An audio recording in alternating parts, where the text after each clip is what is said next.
IPhone खरीदना सभी का सपना होता है। हर कोई चाहता है कि यार थोड़े पैसे आ जाएं तो आईफोन खरीद लें, लेकिन अगर पैसे ना हो तो आईफोन खरीदने के लिए आप किस हद तक जा सकते हैं। कर्नाटक में एक व्यक्ति ने आईफोन के लिए डिलीवरी बॉय का कत्ल कर दिया और यह खबर सनसनीखेज है, लोगों को हैरान कर रही कि यार एक फोन के लिए क्या कोई किसी का मर्डर कर सकता है। इस व्यक्ति ने ऑनलाइन कंपनी ई-कार्ट, जो कि फ्लिपकार्ट की कंपनी है, उससे फोन ऑर्डर किया। डिलीवरी बॉय आया और इसने उसको मार दिया और वो फोन रख लिया। 3 दिन तक शव जो था वो घर में रखा, बाद में ले जाकर रेलवे क्रॉसिंग के पास फूंक दिया।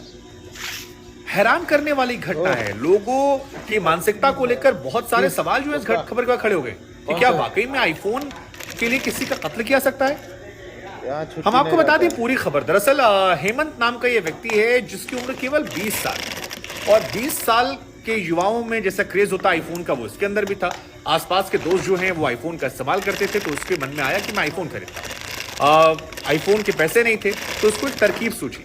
इसने ऑनलाइन फोन ऑर्डर किया और उसको कैश ऑन डिलीवरी में डाला। इसके बाद जब फ्लिपकार्ट की जो कंपनी है ई-कार्ट, उससे जब ये डिलीवरी होने के लिए पहुंचता है तो ये शख्स जो है ये फोन लेकर अपने घर के अंदर चला जाता है और काफी देर तक अंदर रहता है। डिलीवरी वाला इसके बाद बेल नॉक करता है कि सर, अरे बेल बजाता है, डोर नॉक करता है कि सर आप कहां पर है, आइए ना, आपका फोन का पेमेंट कर दीजिए, मैं निकल जाऊं।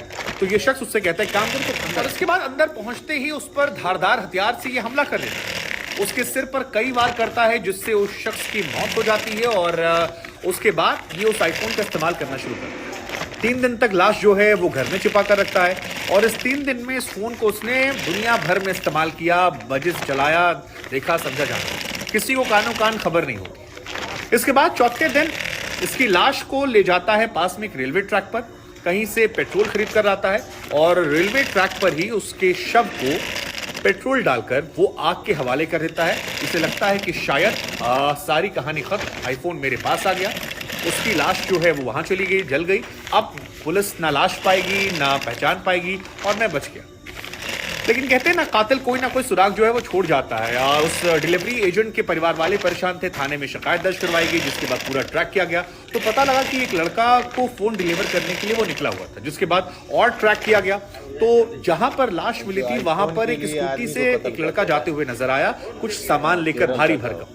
वहां से पुलिस ने और ट्रैक किया और कई सारे पेट्रोल पंपों को तलाशा जो आसपास के थे। फिर पता लगा कि एक ही लड़का है जो तीनों कड़ियों को जोड़ रहा है, जो पेट्रोल पंप से जाकर पहले पेट्रोल खरीदता है, जो घर से स्कूटी में हैवी सामान लाद कर निकलता है और वो रेलवे ट्रैक के आसपास भी नजर आता है। और उसके बाद पुलिस ने जाकर इस शख्स को दबोच लिया, पकड़ लिया और फिलहाल ये पुलिस की गिरफ्तारी। कहानी हैरान करने वाली कि हमारे समाज में, हमारे लोगों में किस तरह की मानसिकता भर गई। और क्या महज एक आईफोन के लिए हम किसी का कत्ल कर सकते हैं? क्या हमारे लिए शो ऑफ करना, दिखावा करना, समाज में एक प्रभुत्व बनाना ये इतना बड़ा हो गया है कि इसके लिए हम किसी की जिंदगी लेने से गुरेज नहीं करते हैं और हमारे अंदर रत्ती भर भी शर्म हया नहीं बचती है। पर्सनली इस खबर से मैं बहुत ज्यादा शॉक्ड हूं क्योंकि इस लड़के की उम्र जो है वो केवल 20 साल है और 20 साल की उम्र में इतनी लंबी प्लानिंग कर लेना कि आप आईफोन कैश ऑन डिलीवरी मंगाते हैं, उस डिलीवरी वाले कत्ल करते हैं, फिर उसकी लाश को जला देते हैं और आपके चेहरे पर शिकन नहीं है और आप फोन का इस्तेमाल करते हुए अपने आप को दिखावा कर रहे हैं, दुनिया भर तस्वीर डाल रहे हैं। मतलब ये मेरे लिए पर्सनली बहुत बहुत बहुत शॉकिंग है और मैं बहुत हैरान हूं। इस खबर को लेकर आपकी सोच क्या है और क्या वाकई में आईफोन इतना कीमती है? क्या आप उसके लिए किसी का कत्ल कर सकते हैं?